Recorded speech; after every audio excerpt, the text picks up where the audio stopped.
নমস্কার বন্ধুরা, আজকের ব্লগটা শুরু করছি। আজকে হচ্ছে 27শে নভেম্বর। আজকে আমি যাচ্ছি চাম্পাহাটি। একটা গেট টুগেদার আছে চাম্পাহাটিতে, সেটার জন্যই যাচ্ছি। আর খুব সুস্থভাবে যে ব্লগ শুরু করবো সেটা ঠিক হয়ে ওঠেনি আমার সকাল থেকে। সেই জন্য বেরোনোর মুহূর্ততেই ব্লগিংটা আর কি করছি। আমরা এক্ষুনি বেরিয়ে যাব। এখন অলরেডি বাজছে হচ্ছে 10:30 বাজছে। আমাদের বেরোতে বেরোতে হয়তো বা 11টা বাজবে। এবার দেখা যাক কোন দিক দিয়ে যেতে পারি। যদি মনে হয় মেট্রো, তো মেট্রো করে যাব, তা না হলে এমনি যেভাবে যাই বাস প্লাস ট্রেন সেইভাবে করে যাব। আসলে মোদ্দা কথা হচ্ছে সকাল থেকে প্রচুর কাজকর্ম থাকে। এটা ঠিক যে আমাদের কাজের মাসি আছে, উনি ঘরও মুছে দিয়ে যায়, বাসনও মেজে দিয়ে যায়। তবে শুধু ঘর ঝাড় দেওয়া, ঘর মোছার, বাসন মাজাটাই তো কাজ নয়। সংসারে খুঁটিনাটি প্রচুর কাজ থাকে, যেগুলো চোখে দেখা যায় না। কিন্তু ওইগুলোই যখন আবার হবে না, তখন ওগুলো আবার চোখে দেখা যায়। এটাই হচ্ছে ব্যাপার।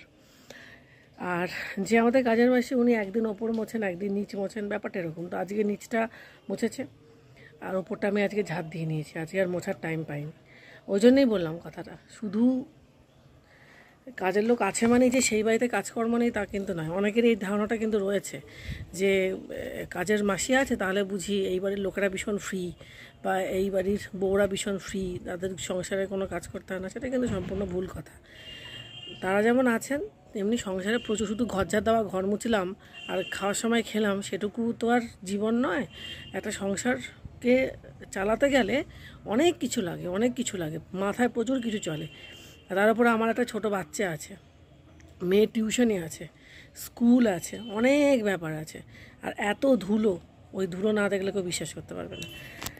তো যাই হোক, সেই জন্যই বললাম সংসারে প্রচুর খুঁটিনাটি কাজ আছে। ঘর মুছলাম, জামা কাপড় কাচলাম, বাসন মাজলাম, তাহলেই ঘরের কাজ সব হয়ে গেল, সেটা কিন্তু নয়।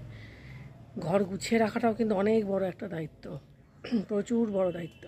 যাই হোক, ব্লগে ফিরে আসি, এটা তো অন্য প্রসঙ্গে চলে গেলাম। আমরা এখন বেরোচ্ছি। তো এই সমস্ত ব্যাপারের জন্য গুছিয়ে ব্লগিং করা হয়নি আর কি, মানে ব্লগটা শুরু করা হয়নি। আজকে হচ্ছে গিয়ে শুক্রবার, শুক্র শনি রবি, সোমবার অবধি হয়তো বা ব্লগ চলবে। মঙ্গলবার সকালেই বেরিয়ে যাবো। মঙ্গলবার দিন আর ব্লগ করবো না, সোমবার অবধি ব্লগ থাকবে। এবার দেখা যাক আমাদের গেট টুগেদার কতটা সাকসেসফুল হয়, কতটা আনন্দ হয়, সবটাই দেখা যাক। সাবধান, ভাইকে ধরে থাকবি। আমি পা দিয়ে ধরে আছি। আমিও পা দিয়ে আছি। হ্যাঁ, তা কি করবো। আপনাদের সাথে কথা বলতে বলতে বেরিয়ে পড়লাম। টোটোতে উঠে এই মুহূর্তে কিন্তু আমি আছি লিলুয়া স্টেশনের একেবারে কাছে। আজকে সকাল থেকে একদম ঠান্ডা নেই যেমনটা ভেবেছিলাম, বা কদিন ধরে যেমনটা শুনেছিলাম যে প্রচন্ড নাকি ঠান্ডা পড়বে, সেরকম কিছু নেই। তবে একদিকে ভালোই হলো, কারণ মায়ের বাড়িতে প্রচুর কাজকর্ম রয়েছে, লোকজন আসবে, আমার পুরো পরিবার আসবে। এটাই সব থেকে বড় আনন্দের কথা। গেট টুগেদার তো ডেফিনেটলি আছে, সেটা নিয়ে তো আনন্দ হবেই। বহুদিন পরে ভাই বোনেরা সবাই এক জায়গাতে হতে পারছি, এটাই আমার কাছে একটা স্বর্গ পাওয়ার মতন আনন্দের ব্যাপার। সত্যি মানে আমি খুব ঈশ্বরের কাছে ধন্যবাদ জানাই প্রতি মুহূর্তে যে আমার মানে নিজের ভাই বোন না থাকা সত্ত্বেও আমি কিন্তু একেবারেই একা নই। এটা আমার কাছে অনেক বড় পাওনা।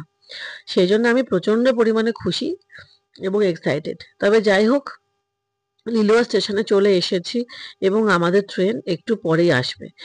একটা জিনিস আমি দেখেছি, বেরিয়ে যদি সঙ্গে সঙ্গে ট্রেন বা বাস পাওয়া যায় না, আপনার কিন্তু পৌঁছতে কোনো অসুবিধা হবে না। আর আমাদের সেদিনকার যাত্রাটা কিন্তু ভীষণ ভালো ছিল, কোথাও এতটুকু বাধা পড়েনি। আমরা মেট্রো স্টেশন হয়েই গেছিলাম, সেগুলো আর তুলিনি, তার কারণ মেট্রোতে ভিডিও করতে দেয় না।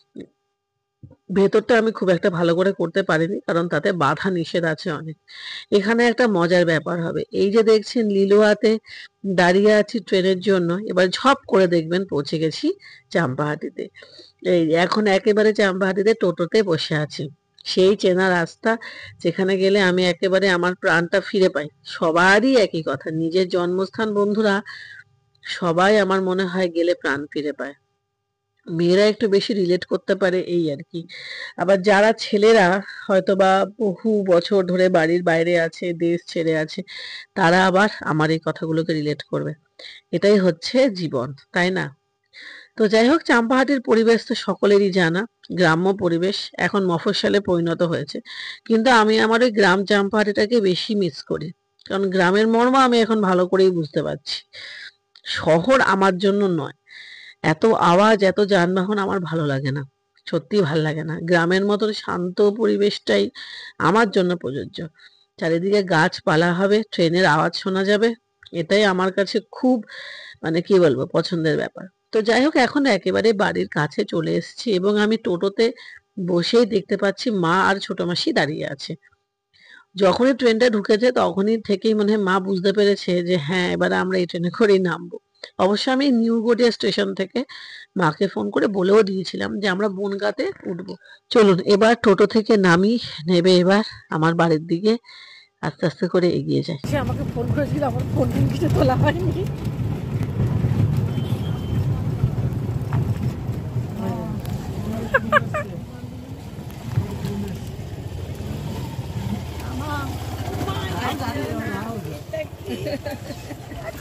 দিদা জুতো দাঁড়াও। দিদা তো দেখ দেখ, এই হলো, এবারে ও আর নড়বে না। যা দিদাকে নিয়ে, দিদাকে যা আমার কাছে আসো, আমার কাছে আসো। তুমি তো দেখলে আমাদের সাথে। আসো আসো দিদা তো আয়। কি অবস্থা! ও মা, তুমি চিনে ভুলে গেছো? কোটি আছে একটা আছে আর চল। আমি একটা চেঞ্জ করি। এবার দিদি বলছে ওরা আসবে এই পরের ট্রেনটা, চল গেছে গেছে। এই তো এই দিদা তো, ভুলে গেছিস? এইটা আর একটা ভাই আসবে তো, কালকে হবে নাকি? বেশি দিন হয়নি তো, বেশি দিন হয়নি তো। দেখ কি করতে, শুভ থাকলে ঠিক হতো নাকি? শুভর কোলে নেচে নেচে বেড়াচ্ছে। এই তো দিদা তো। আচ্ছা আমাকে দাও, আমাকে দাও, ব্যাগ আমাকে দাও। বাস, ওর কি ঢং হয়েছে কে জানে বাবা।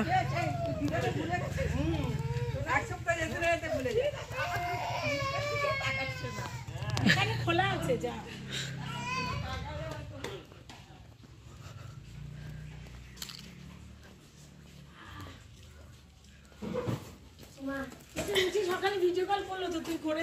হ্যাঁ, আরে তো ওকে ভিডিও কল করে আমি চলে গেছি। শান্তা, তাই ভালো। মেশোর ফোনটার কি হলো তাহলে? মেশোর ওটা তো পাওয়া গেল না, মেশোর একটা নিতে হয়েছে, মেশোর তো তখন। ওই বাবা, এগুলো কি ঘরে নিয়ে এলে? সব ঘরে।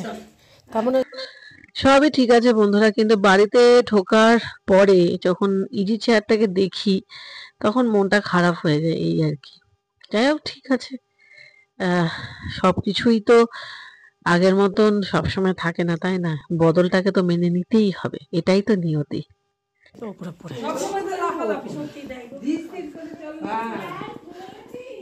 ও বাবা, এই বিছনা চাদরে তো সবাই যাবে না, চলো।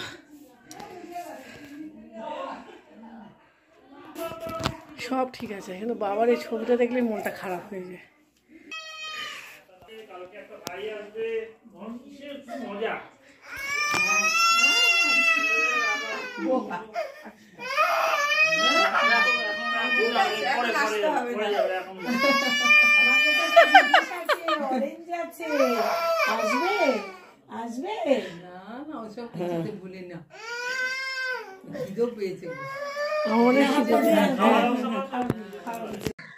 দুপুরে খাওয়া দাওয়া শুরু হয়েছে, মা অনেক কিছুই করেছে, একা হাতেই করেছে। উচ্ছে, একটু আলু ভাজা, তারপরে ফুলকপি ডাঁটা দিয়ে পাঁচমিশালি তরকারি। এখানে আমার মাসি মজা, মানে আমি মাসির সাথে একটু মজা করছি আর কি। মাসি এখনো খেতে বসেনি, আমাদের খাওয়ার পরে বসবে, মায়ের সাথে বসবে। মা আমাদেরকে খাওয়া দাওয়া দিচ্ছে। তেলেপিয়া ঝাল হয়েছিল, মাছের ঝোল হয়েছিল। তেলেপিয়া মাছ আমার খুব ফেভারিট। আর এখানে মাসি বলছে, দেখ তোর মায়ের কত ওষুধ, সত্যি ওষুধই জীবন। আবার আমার শাশুড়িও বলছে, হ্যাঁ আমারও এক পোটলা ওষুধ আছে। সত্যি, অ্যাকচুয়ালি বন্ধুরা, আমরা কিন্তু ওষুধ খেয়েই বেঁচে আছি, এটা ঠিক। সন্ধ্যাবেলা আমরা সবাই ঘুম থেকে উঠে গেছি, সবাই লেপ মুড়ি দিয়ে এমন ঘুমিয়েছি না, কারণ উঠতে ইচ্ছা করছে না।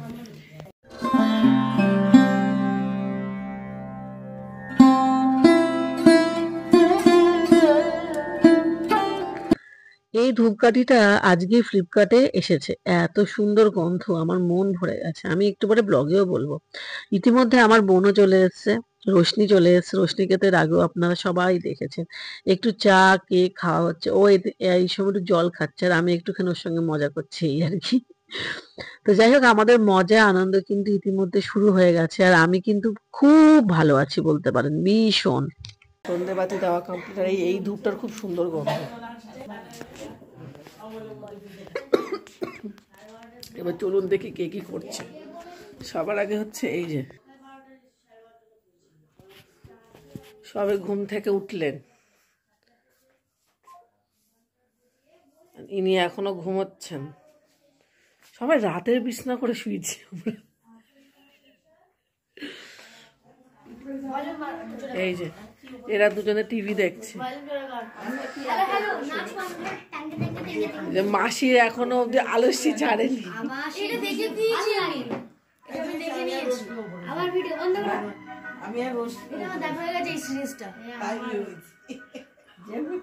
যেমনি খুশি, মাসির এখন আলস্য ছাড়েনি। তোর কথাই বলি, তোর এখন আলস্য ছাড়েনি। ভিডিও তুই কি ভাবছিস? এখন একটা ভিডিও, তারপর যখন পাবলিশ করবো তখন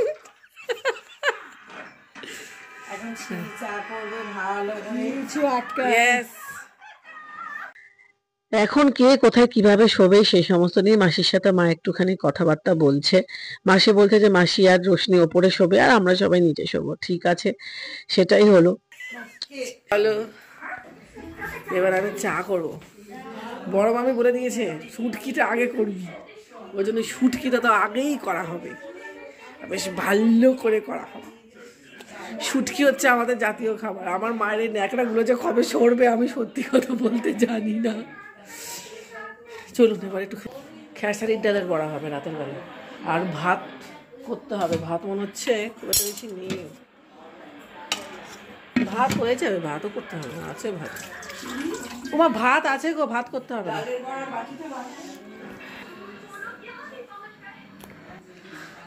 চলুন চা করি। সন্ধ্যাবেলা চায়ের সঙ্গে এই কেকটা খাওয়া হচ্ছে। এটা এনেছে, এটা আমার ছোট মেশো পাঠিয়েছে আমাদের জন্য, এটা ছোট মাসি এনেছে। তো যাই হোক, ছোট মেশো আসেনি, ছোট মেশো রবিবার দিনই এসেছিল। আর মাসি এখন একটুখানি মায়ের সাথে কথাবার্তা বলছে, রান্না বান্না সমস্ত কিছু নিয়ে, এই আর কি। তো আমরা একটু চা আর কেক সন্ধ্যাবেলা টিফিন করেছি। এবার রাতের রান্না বিশেষ কিছু নেই, আলু সেদ্ধ হবে, ওই খেসারির ডালের বড়া হবে। আমি ব্লগে আপনাদেরকে বলেছি যে আমি সমস্ত কিছু ক্যাপচার করতে চাই, খুঁটিনাটি যা কিছু হয়েছে, কিন্তু মানে কেক চা এই সমস্ত খেতে খেতে গল্প করতে করতে এমন গল্পে মজেছি যে ব্লগটা আর করতেই ভুলে গেছি। মটর ভেজানো হয়েছে, মানে মটর ভেজালাম আমি। এটা হচ্ছে কালকে আমাদের সকালে ব্রেকফাস্ট। ঘুগনি হবে, এবার রুটি হবে, রুটি খাবে চুমুল খাবে। আর রাতের বেলা ওই ডালের বড়া, আলু সিদ্ধ হবে, আর 2 রকমের মাছ আছে, ব্যাস। শীতের সময় না গরম গরম ভাত আর মাছের ঝোল খেতে খুব ভালো লাগে। এখন আমি আলু সিদ্ধটা বসিয়ে দিই, আর সেরকম কিছু কাজ নেই। এবারে রুটি হবে, রুটি আমার মা খাবে, আমার শাশুড়ি মা খাবে, আর আমার ছেলে খাবে, আর সব আমরা ভাত পাঠি। আর যে ধূপটা আমি কিনেছি না, মানে মন ভরে গেছে আমার, সত্যি কথা বলতে। এত সুন্দর গন্ধ। সে বেলুর মঠে যদি আপনারা কেউ গিয়ে থাকেন, সে বেলুর মঠের গন্ধটা একদম সেম, খুব সুন্দর। পুষ্করিণী ধূপটা ফ্লিপকার্টে আপনারা পেয়ে যাবেন। তো ঠিক আছে, এবার রাতেরবেলা খাওয়ার সময় একেবারে ভিডিও অন করছি। আসলে আমি না প্রত্যেকটা মুহূর্ত ধরে রাখতে চাইছি, মেন কথা হচ্ছে এটা। আসলে সব ধরে রাখবো, যার ভালো লাগবে দেখবেন, যার ভালো লাগবে না সানন্দে স্কিপ করে যাবেন। এমনি তো আমার সাবস্ক্রাইবার বাড়ে আবার কমে, সুতরাং আমার কোনো দুঃখ নেই, কিন্তু এগুলো আমার কাছে অনেক দামি। তাই প্রত্যেকটা মুহূর্ত আমি তুলে রাখবই আমি। এখন একেবারে শেষ মুহূর্তে, এখন আগের মানে পরের দিন রান্না হবে শুটকি মাছ। শুটকি মাছের জন্য শুটকি মাছগুলো ভেজানো হয়ে গেছে, মাসি আলু কাটছে। আর আরো কি কি রান্না বান্না হবে সেই সমস্ত নিয়ে আলোচনা হচ্ছে। আমি একটু পরেই হয়তো রাতের রান্না বান্না শুরু করবো। রান্না বলতে সেরকম কিছু নয়, আলু সেদ্ধটা করবো, ডালের বড়া করবো, এইটুখানি। বন্ধুরা, এইটুখানি অবধি আমি ব্লগটা করতে পেরেছি, এরপরে আমি আর ব্লগ করতে পারিনি। এরপর দেখা হচ্ছে আপনাদের সঙ্গে একেবারে সকালবেলা।